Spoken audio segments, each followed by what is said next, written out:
इकडे पुण्यात ठाकरेंच्या शिवसेनेचे नेते वसंत मोरे यांनी भाजपवरती टीका केली। ठाकरे बंधू एकत्र आले तर भाजपच्या पायाखालची वाळू सरकेल असं मोरे म्हणतात। ठाकरे ब्रँड हा काय आहे हे भाजपला आणि आशिष शेलारांना 5 जुलैला दिसेल असा इशारा त्यांनी दिलाय। जेव्हा ठाकरे बंधू एकत्र येतील, युती करतील, तेव्हा फटाके फोडून जल्लोष करू असं ते म्हणाले। आशिष शेलारांचा गैरसमज झालेला आहे, त्यांनी मराठी माणसाला गृहीत धरले, त्यामुळे हा आशिष शेलारांचा खूप मोठा गैरसमज आहे आणि तो त्यांना 5 तारखेला दिसेल, जेव्हा संपूर्ण महाराष्ट्र हा गिरगाव चौपाटीला येईल आणि मग त्यावेळेस आशिष शेलार असतील किंवा भारतीय जनता पार्टी असेल यांच्या पायाखालची वाळू सरकायला सुरुवात होईल। असं आहे की राजकारणामध्ये आज काय ते आहे, उद्या काय होईल ते काहीही सांगता येत नाही। कुठला पक्ष कुठे जाईल, कोणाची युती होईल हे सांगणं मोठं कठीण आहे।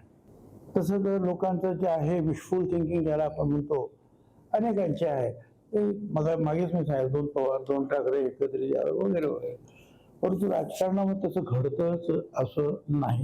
विचार आणि मन तसे वेगळे असायचं काही कारण नाही, ते एकच आहेत आणि आपली जी अपेक्षा तसं व्हायला काही हरकत नाही असं महाराष्ट्रातील तमाम जनतेला, फक्त शिवसैनिकांना किंवा मनसैनिकांना नव्हे तर महाराष्ट्रातील तमाम जनतेला हे असं वाटतं। आम्ही महाराष्ट्र आणि मराठी माणसाच्या हिताचा विचार करणारी माणसं आहोत, त्यामुळे हा मोर्चा सुद्धा एकत्रित येत असताना जर विषय एकच असेल, एकाच मुद्द्यावर लढाई चालू असेल, एकाच यंत्रणेशी लढा असेल आणि साध्य काय करायचं ते साध्य सुद्धा एकच असेल तर वेगळे मोर्चे काढण्याची गरज नाही।